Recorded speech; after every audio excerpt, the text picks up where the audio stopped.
When you begin to write a book, very early in the process, it's smart to do what we call a review of existing literature. No sense in writing a book if somebody else has already written an excellent book on the same story. So today I am ensconced in my reading chair with a whole stack of books here next to my chair. So I'm looking for stories about Peter Parker's pants to see if anybody else has already done that. If they have, I'll move on to something else. So I found Arsenal of History by an author named Stello. Not one mention of Peter Parker's pants. However, he does have a chapter explaining exactly how a cannon is fired. So that will be useful information to me. But no Peter Parker's pants. And then I have a South Carolina chronology, second edition by two authors, Rogers and Taylor. Again, lots of interesting stuff and no mention of Peter Parker's pants. More Tales of the South Carolina Low Country by Nancy Rhine. And I guess she published Tales of the South Carolina Low Country. This is the sequel. Nothing.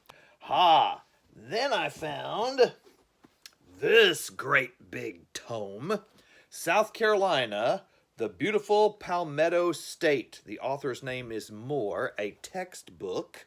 I thought, surely this will have information about the Battle of Fort Sullivan. It does. There's about 4 paragraphs and some nice illustrations. Nothing about Peter Parker's pants.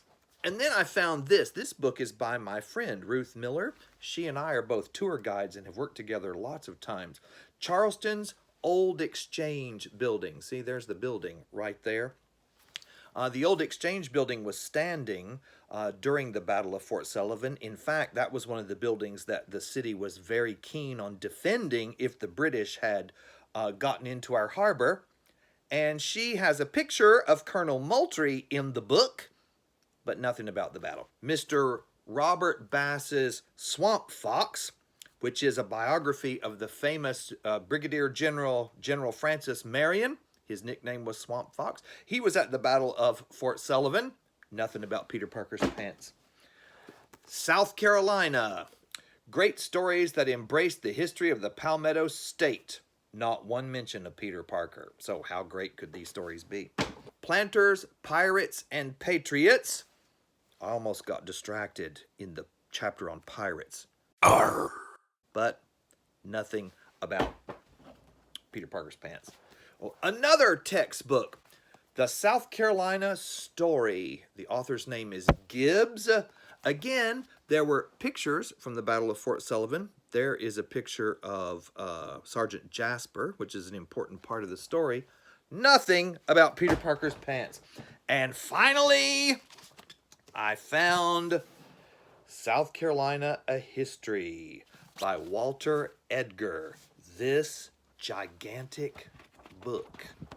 Now, obviously, I'm not going to read 716 pages, so you go to the index in the back of the book, Peter Parker. So you go to the P's, you look up by last name, so I go to P-A-R to see if there's Parker. Let's see, he lists Lewis W. Parker, Niles G. Parker, Thomas E. Parker, the Parker Cotton Mill Company. Nothing in this whole book about Peter Parker's pants. I think I'm good to go. It is time to get cracking on my book.